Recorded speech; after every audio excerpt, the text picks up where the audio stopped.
എല്ലാവർക്കും നമസ്കാരം. ഞാൻ ഇന്നൊരു ബൈബിൾ ക്വസ്റ്റ്യനുമായിട്ടാണ് വന്നിരിക്കുന്നത്.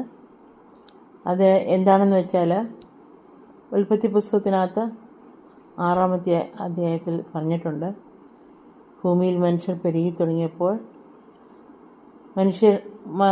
മനുഷ്യർക്ക് പുത്രിമാർ ജനിച്ചപ്പോൾ ദൈവത്തിൻ്റെ പുത്രന്മാർ മനുഷ്യരുടെ പുത്രന്മാരെ സൗന്ദര്യമുള്ളവരെന്ന് കണ്ടിട്ട് തങ്ങൾക്ക് ബോധിച്ചവരെ ഭാര്യയായിട്ടെടുത്തു. പിന്നെ ആ കാലത്ത് ഭൂമിയിൽ മല്ലന്മാരുണ്ടായിരുന്നു. അതിനുശേഷവും ദൈവത്തിൻ്റെ പുത്രന്മാർ മനുഷ്യരുടെ പുത്രന്മാരുടെ അടുക്കൽ ചെന്നിട്ട് അവർ മക്കളെ പ്രസവിച്ചു. ഇവരാകുന്ന പുരാതന കാലത്തെ വീരന്മാർ, കീർത്തികെട്ട പുരുഷന്മാർ തന്നെ. അപ്പോൾ ഈ ദൂതന്മാർ തങ്ങളുടെ വാസസ്ഥലം വിട്ട് അവർ ഭൂമിയിലേക്ക് വന്നു. വാസസ്ഥലം വിട്ട് അവർ ഭൂമിയിലേക്ക് വന്നു.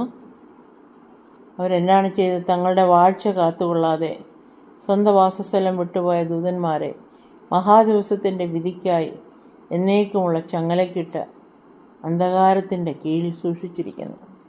ഇത് ഏത് ബുക്കിലാണ് എഴുതിയിരിക്കുന്നത്?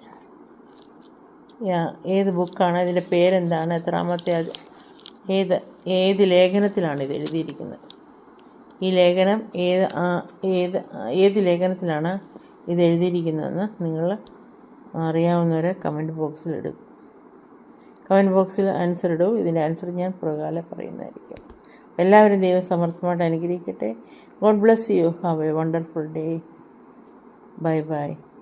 Thank you for watching my video.